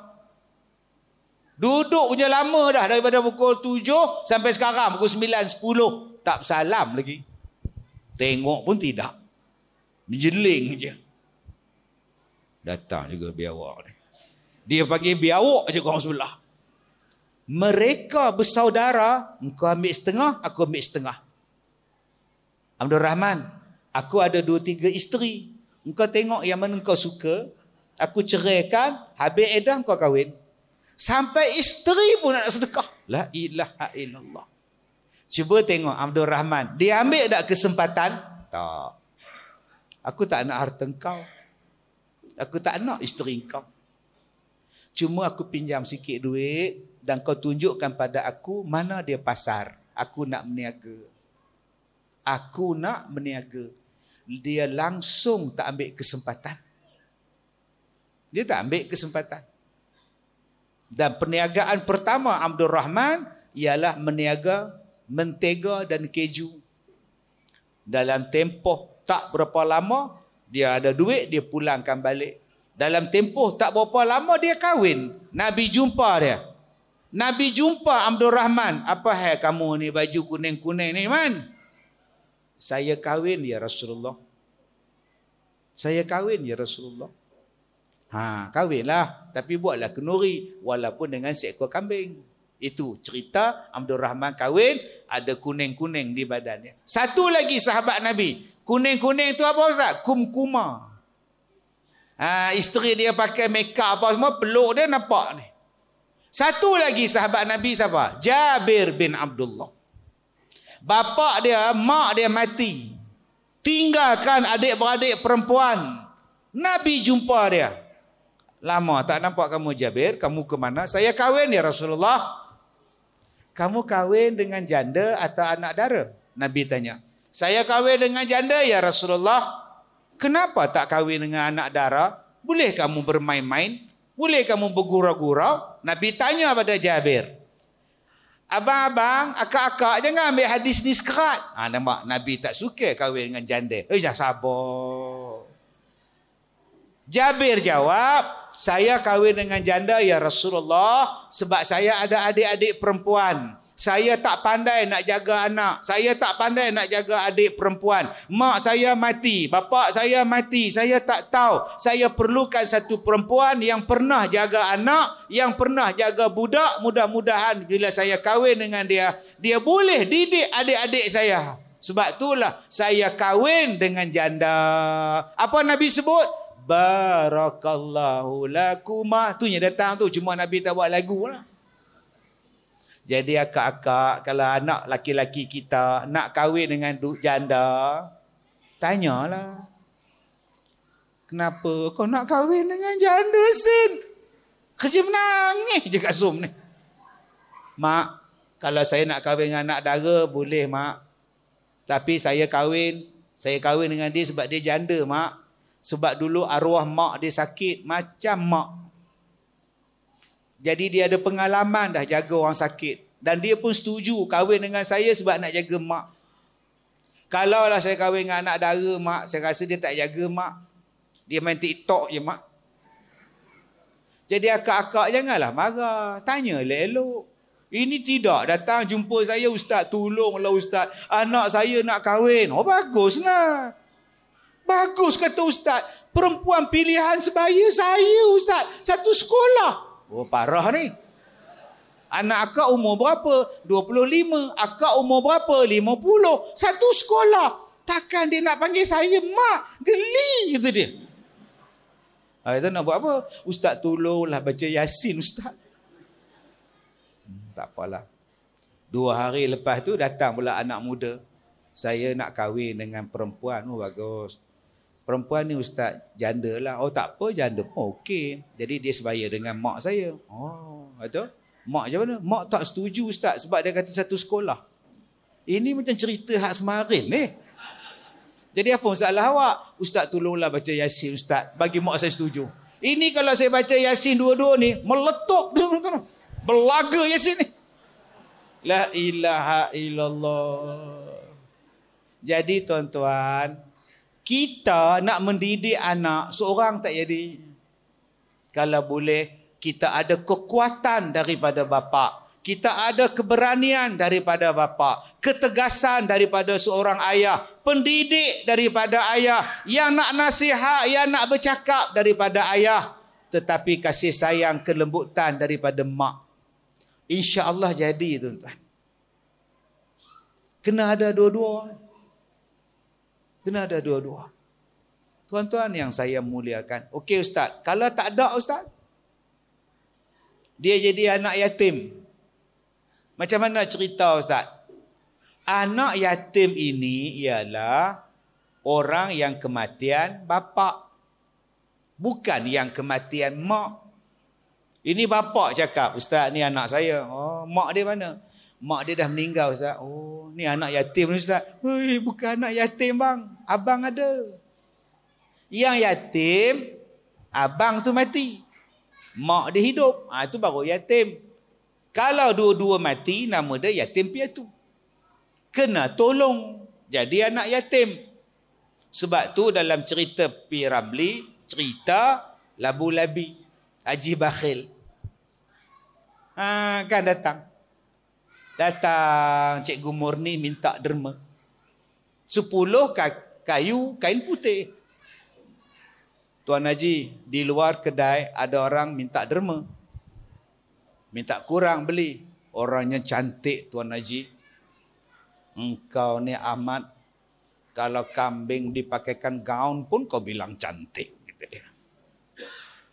Tengok-tengok cantik sungguh Cikgu Murni. Pergi ke rumah minta demam tuan-tuan. Bila dengar Cikgu Murni, terus lega. Segarlah badan aku. Bila tanya untuk derma anak yatim, berapa nak bagi? Labu. RM1 Tuan Haji. Cis, kau malukan aku labu, gitu dia. Anak yatim wajib ditolong. Anak yatim kena tolong. Nampak tuan-tuan? Datang hadis tentang anak yatim. Datang ayat Quran tentang anak yatim. Ara'aital ladzi yukadzibu biddin. Fadzalikal ladzi yad'ul yatim. Allah tanya kita, kamu nak tahu tak siapa dia pembohong dalam agama? Orang yang pembohong dalam agama ialah orang yang tak peduli pada anak yatim. Saya pakai songkok. Saya ceramah pakai baju batik, mikrofon ceramah siang malam pagi petang. Jiran saya, anak yatim, saya tak pernah pun bagi makan pada anak yatim. Saya tak pernah pun bagi duit pada anak yatim. Saya tak tahu pun nama anak yatim. Padahal jiran saya pembohong agama. Abang-abang ni rajin semayang siang malam, tapi tak pernah tolong anak yatim. Abang-abang ni pembohong agama. Jadi jangan duk bangga dengan pakaian kita. Jangan duk bangga dengan umur kita. Jangan duk bangga dengan apa pun tentang kita. Kalau kita ni tak jaga anak yatim. Kalau kita ni tak bagi makan pakai miskin. Allah kata pembohong dalam agama. Allahu Akbar. Sebab tu saya suka di masjid kita ni ada tabung anak yatim dan fakir miskin. Masuk tabung. Datang masjid masuk tabung. RM1 ke, RM2 ke. Cukup bulan ambil duit anak yatim ni cari dalam kampung kita. Ada anak yatim? Nah. Setiap anak yatim dalam kampung kita dapat 500 sebulan. Ui, banggalah. Tapi bila dapat 500, ada pula orang kutuk. Seronok lah tu dapat duit tu, seronok lah tu. Atau kak pun nak dapat juga kan? Kalau kak nak dapat, kak doa lah suami kak mati. Kenapa yang nak dengki pada anak yatim?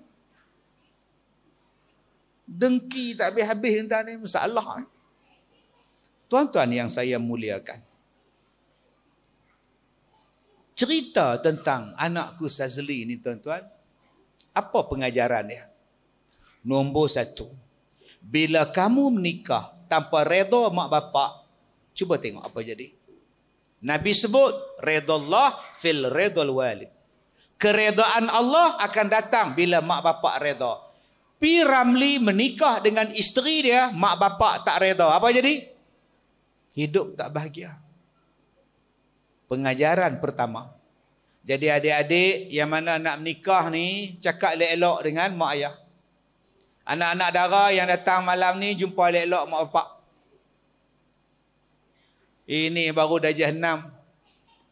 Saya seronok tuan-tuan. Budak tu tingkatan 1. Perempuan. Pakwa dia darjah 6. Sungguh saya tak bohong. Ustaz tengok ni tak ada power ustaz dah jahanam. Loh. Kencing pun bengkok lagi. Tak straight lagi tuan-tuan, dah ada makwa dah. Astagfirullahaladzim. Budak zaman sekarang pergi makan ayam goreng tu. Lepak bau dah jahanam. La ilaha illallah. Tuan-tuan bincang agak-agak apa dia bincang tuan-tuan tu? Sama-sama duk makan ayam goreng tu, agak dia kata apa? Wah, nanti anak kita berapa orang? Baru tingkatan 1 kat semua. Ya Allah. Jadi mintalah redha mak bapak. Mak bapak tak bagi, tak payah. Ustaz, saya nak kahwin, mak tak izin. Tak payah. Ustaz, mak saya bantah, bapak saya pun tak setuju. Sudah. Sudah. Tapi kita bercinta Ustaz. Dah mak tak bagi, sudah. Tak payah nak kecil hati dengan mak. Saya waktu saya duduk di tahfiz dulu, saya belajar di Mahat Tahfiz di negeri Perak, Mahat Masjid Negeri. Kelas kami ni di belakang. Kelas kami hafal Quran ni di belakang. Orang perempuan nak pergi ke tempat sembahyang lalu naik tangga. Duk tengok kami hafal Quran. Loh, budak hafal Quran dengan kepiah putih, baju putih, seluar hitam, muka jernih duk hafal Quran. Ramai ustaz. Nanti kalau nak kahwin dengan makcik tau. Ya. Macam-macam tuan-tuan. Saya habis diploma tahfiz, mak saya kata kahwin. Mak, baru habis diploma mak, nak sambung lagi mak. Kahwin. Baik mak. Tak bantah tuan-tuan. Tapi duit tak ada mak. Mak tanggung. Nanti ada duit bayar balik. Baik mak. Saya tak kenal pun isteri saya. Saya tak pernah pergi rumah dia. Tak pernah jumpa mak bapak dia. Tak pernah apa-apa pun tidak. Semua mak saya urus. Baik pada mak, baik pada saya mak. Cuma sekali saya telefon tunang saya masa itu. Ambil duit tu telefon. Punya susah nak telefon masa itu. Cari pondok telefon, jumpa. Telefon tak ada. Dah jumpa telefon, gagang pula tak ada. Amu seksa telefon lah. Masuk duit hilang, masuk duit telan. Ya Allah. Satu je soalan saya tanya pada dia. Ustazah nak ke jadi isteri saya? Nak. Boleh? Kenapa tanya? Saya kata nanti kalau jadi isteri saya tak ada di rumah. Ustazah boleh terima ke? Saya penceramah. Nanti saya jadi penceramah tak ada di rumah. Boleh? Jangan komplain tau kalau saya tak ada rumah. Tak komplain. Tak boleh komplain. 34 tahun dah. 30 tahun dah. Kahwin 30 tahun. Tak boleh komplain. Bukan ada di rumah. Malam ni saya di Temerloh. Besok saya di Ipoh. Malam besok saya di Kuala Lumpur. Masjid Abdullah Hukum. Hari Isnin di Negeri Sembilan. Hari Isnin malam di Kulim. Hari Selasa pagi saya rakaman untuk Ramadan di Ampang. Malam di Ipoh. Hari Rabu pukul 9 pagi Putrajaya. Malamnya pula di Melaka. Hari Khamis forum perdana. Hari Jumaat pula tuan-tuan pergi Kedah pula. Mana ada di rumah. Besok pagi anak saya kahwin. Besok pagi Tuan Haji saya kat Temerloh. Logik tak pada akal? Besok 18 bah melawat sekolah saya. Besok 18 bah. Ni nak balik Ipoh ni. Besok pukul 8. 18 bah mai. Anak saya menikah di Penggalan Hulu. Ayah tak boleh pergi mama. Mama pergilah. Anak saya tanya, ayah tak ikut kan? Bukan ayah menikah. Dia nak nikah. Kamu pergilah. Selesai masalah. Malam ayah di mana? Malam besok. Malam besok. Hari Sabtu ayah di Changlun Kedah. Sampai macam tu sibuknya tuan-tuan. Ada dia komplain. Syarat. Sibuknya ustaz. Anak menikah pun tak pergi. Ini parah ni ustaz. Saya ceramah lagi. Saya pun tak tahu antara aku suka apa lah. Wish, dahsyatnya ustaz. Jadi saya kahwin tuan-tuan. Bila kahwin, Mak saya kata kahwin. Baik. Saya tak tahu rumah dia.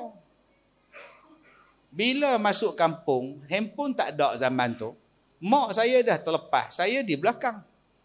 Kereta belakang. Jalan kecil. Bila selisih, mak saya lepas, saya sangkut. Mana rumah pengantin ni? Parah ni. Akhirnya jumpa ke rumah kenuri. Berhenti. Turun pebetul samping bawa hantaran. Hoi, hoi, ya, hoi. Elok lintas jalan, orang datang. Oh, bukan sini, depan lagi. Tuan-tuan bayang kalau saya bersila rumah pengantin tu. Tak masuk harian metro. Punya tak kenal bang. Bila habis akad nikah, semua dah balik, tinggal saya seorang duduk di rumah. Apa aku nak buat? Saya tengok dia orang datang syarikat pinggan mangkuk. Kemah datang, bohlah lori. Angkat kursi, bohlah lori. 2 orang bekerja. Saya kata bila nak habis ni angkat kesian puak-puak ni. Biarlah aku tolong. Saya pun tolong angkat kursi. Bapa mertua saya datang. Nak hantar ke mana ni? Tak tahu. Cuti sekolah banyak kot. Order ya. Tak tahu mana saya tahu. Dia ingat saya pekerja kanopi entah. La ilaha illallah. Pelik tuan-tuan. Tapi mak reda. Saya ikut cakap mak. Allah bagi macam-macam kebaikan. Jadi nombor 1 adik-adik yang mana nak kahwin, ikut cakap mak, ikut cakap bapa. Nombor 2, pengajaran daripada anakku Sazli. Kita sebagai bapa, walaupun anak kita lelaki, tolong tengok dia. Anak saya pergi rumah kawan dia sambut hari jadi. Ayah, saya nak pergi rumah kawan, dia nak buat hari jadi. Baik, ayah hantar. Anak saya lelaki, kawan dia pun lelaki. Saya hantar sampai depan rumah. Saya jumpa dengan bapa kawan dia. Naiklah ustaz. Oh, saya ada hal. Agak-agak bila habis abang? Pukul 3.30 habis lah. Nanti saya jemput anak saya. Sampai macam tu tuan-tuan. Sebab dia di bawah tanggungan saya. Saya sibuk. Di rumah saya ada waktu semayang. Tu hak jadual semayang. Besar lagi pada meja ni. Sekuat-kuat ni tuan-tuan. Besar ni. Masuk waktu semayang je. Siap. Baca Quran, azan. Baca Quran, azan. Dan setiap bilik tidur anak saya ada speaker. Amplifier dalam bilik saya. Setengah jam masuk waktu. Okey, siap untuk solat. Siap. Subuh 5.30. Okey, bangun. Subuh, mandi. Bangun. Yang bangun jiran. Besok jumpa saya. Terima kasih ustaz. Mengejutkan saya ustaz. Kalau saya tak ada, mak dia orang kejutkan. Mikrofon dalam bilik tuan-tuan. Bangun, salat. Saya tak kata saya bagus. Tapi saya bapa. Saya takut. Besok Allah soal saya, kenapa kau tak suruh anak kau semayang? Saya takut, tuan-tuan. Sesusah hati. Saya sibuk ceramah, anak saya siapa ceramah? Jadi saya jaga sungguh. Benda yang nombor 1 saya jaga. Solat. Wa'mur ahlaka bisolah. Semayang. Nombor 3, pengajaran daripada anakku Sazli. Tuan-tuan, janganlah kita jauh daripada agama. Bapa dia langsung tak pedulikan agama anak dia. Dengan siapa anak dia berkawan, apa anak dia buat, tak pernah tanya kenapa anak dia balik lambat, anak dia tak balik. Bila anak dia kena buru dengan polis, baru dia tunggu anak dia. Jadi tuan-tuan yang saya muliakan, jangan jadi macam Hasan. Dah terlambat. Bila anak dah tak boleh dijaga, masa itu jadi masalah. Saya di sekolah saya tak banyak orang yang duduk di sekolah saya, dalam 270 orang sahaja. Ada yang miskin, ada susah, ada anak yatim, ada yang dibuang. ada yang dibenci, ada yang sebatang kara, ada yang tak ada kaki, ada yang putus tangan, tangan kudung. Yang saya tak bela, yang tak ada kepala. Yang tu saya tak nak bela, takut. Tak ada kaki saya bela. Termasuklah tuan-tuan yang mai hantar pada saya anak-anak yang tak boleh dikawal. Ada yang dia punya ni, langit-langit ni hitam, berlubang. Saya tanya dekat dia, hidugam ke? Hidugam. Berlubang. Langit-langit ni. Saya tanya mak dia. Dia hidugam lama ke? Lama ustaz. Dia share dengan bapak dia. Oh elok. Bapak hidugam cap senapang tuan-tuan. Hei, letih. Ada anak yang tattoo kat belakang, perempuan.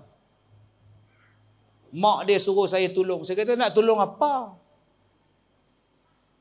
Mak anak darah pasang tattoo. Ustaz tengoklah, tak mau aku tengok, haram buat apa aku tengok.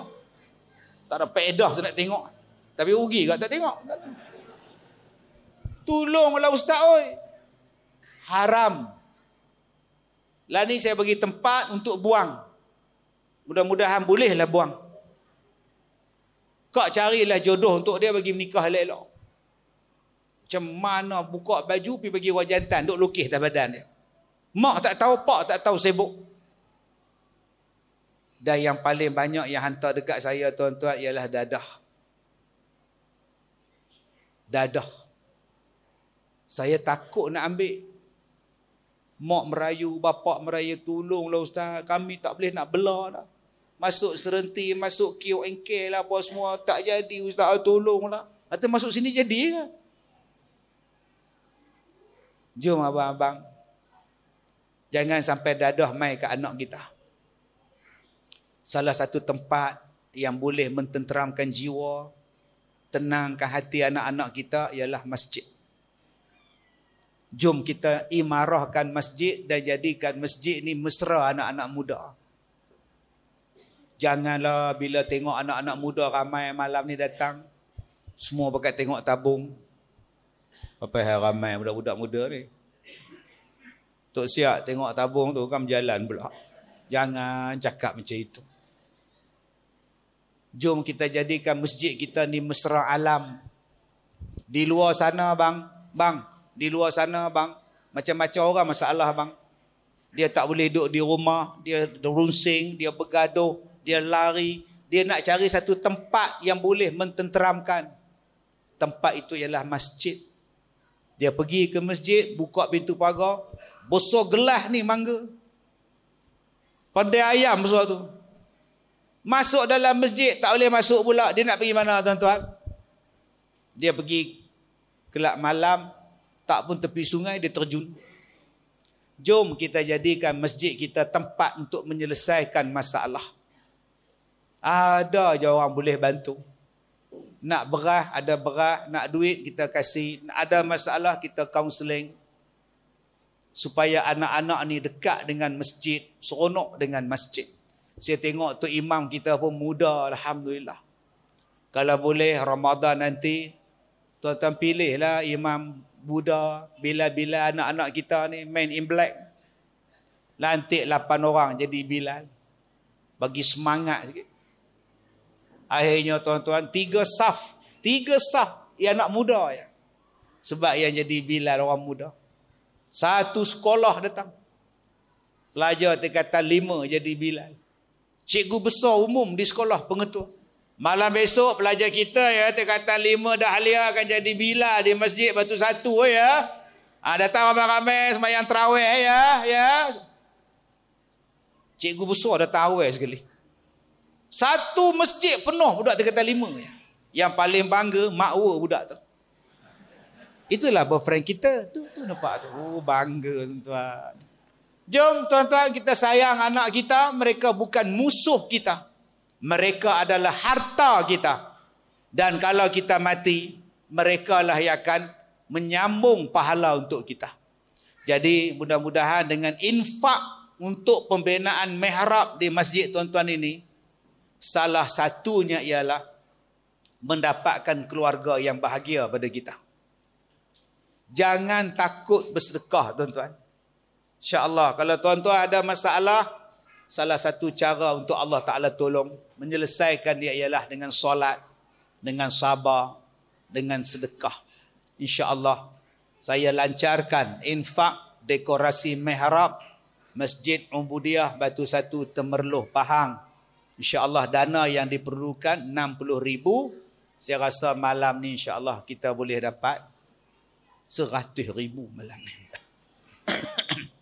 Jadi insyaAllah kita sama-sama berselawat ke atas Nabi Muhammad sallallahu alaihi wasallam di samping kita melancarkan kutipan dana pada malam ini.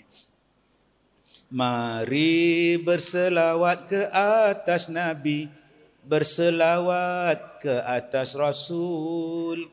Mari berselawat ke atas Nabi, berselawat ke atas Rasul. Sallallahu ala Muhammad, sallallahu alaihi wasallam.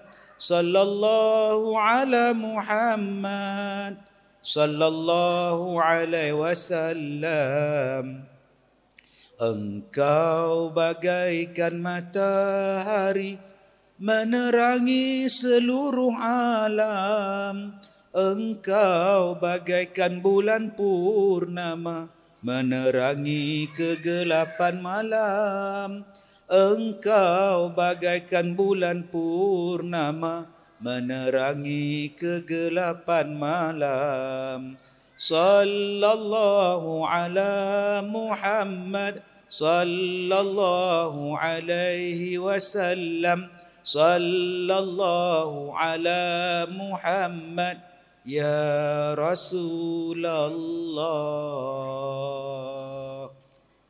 Baik, saya tutup ceramah malam ni dengan satu petua untuk tuan-tuan boleh amalkan. Mudah-mudahan ada keberkatan pada kita semua.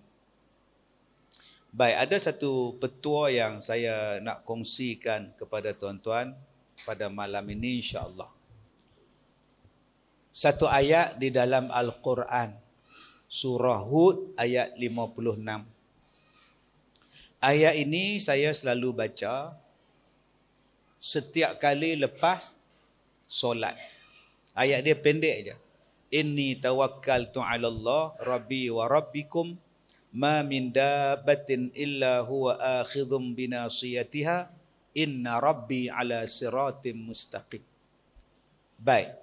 Apa faedah ayat ni yang saya duk amal? Pertama, kalau tuan-tuan nak sembelih lembu, sembelih binatang korban, tuan-tuan ambil sehelai daun. Arwah bapa saya tuan-tuan, dia sembelih lembu, dia sembelih kerbau, dia seorang. Dia tak perlu satu batalion nak tumbangkan lembu. Kita hari ni kalau nak tumbang kerbau, satu kampung turun. Dia tak payah, dia seorang saja. Jadi amalan, dia ambil sehelai daun, ni katakan daun, okey, dia pergi dekat binatang tu, dia jentik. Dia bukan jentik telinga tu, jentik daun tu. Inni tawakkaltu 'ala Allah rabbi wa rabbikum ma min dabbatin. Tuan-tuan, alhamdulillah, insya-Allah binatang ni tunduk dah. Ni kelebihan yang saya selalu amalkan pada surah Hud ayat 56. Jadi abang-abang yang nak buat kerja korban tahun ini, cubalah baca satu. Yang kedua, ayat ini saya baca pada orang yang mengamuk. Mengamuk. Saya pergi rumah dia sebab isteri dia mengadu, suami dia kejar dia dengan kapak. Satu keluarga lari. Suami ni pakai kapak kejar. Saya sampai, saya tanya, polis dah telefon belum? Dah ustaz, polis dalam perjalanan. Jadi saya takut nak pergi. Kalau tuan-tuan pun takut, kapak tuan-tuan. Kalau parking kereta tak apa, ni kapak tuan-tuan. Kapak kepala kita tak pasal tuan-tuan ni. Bila saya duduk depan pagar dia, saya baca ayat dia. Inni tawakkaltu 'ala Allah rabbi wa rabbikum ma min da. Saya baca. Tapi saya tak baca kuat-kuat. Jangan tuan-tuan baca kuat pula. Inni tawakkal. Jangan tuan-tuan. Kan kapak terbang pula nanti. Saya tengok dia, saya baca. Dia tengok saya, dia menjerit. Ustaz, anak-anak saya melawan saya, Ustaz. Allah, abang, kenapa abang berkapak-kapak ni, abang? Buang kapak, abang, buang. Dia pun buang. Saya pun datang peluk dia. Saya baca surah Toha ayat 55. Minha khalaqnakum wa fiha nu'idukum wa minha nukhrijukum taratan ukhra. Sambil saya peluk dia, kaki belah kiri saya duk kuih kapak. Pergi jojo sikit. Buatnya dia berubah pemikiran, tuan-tuan. Hospital pula saya, tuan-tuan. Berkapak pula saya ke hospital nanti kan. Jadi tuan-tuan, dua amalan tu tuan-tuan amalkanlah. Mudah-mudahan hafaz, jadikan amalan sentiasa di mulut. Jumpa saja benda yang tak elok, orang ajak bertumbuk, orang ajak bergaduh ke, inni tawakkaltu 'ala Allah rabbi wa rabbikum, sampai habis surah Hud ayat 56. Jadi tuan-tuan, insya-Allah mudah-mudahan sebelum Ramadan nanti siaplah mihrab kita yang baru, semangat kita sambut Ramadan dan bertarawih insya-Allah. Saya minta maaf jika terkasar bahasa. Wabillahi taufiq wal hidayah. Assalamualaikum warahmatullahi wabarakatuh.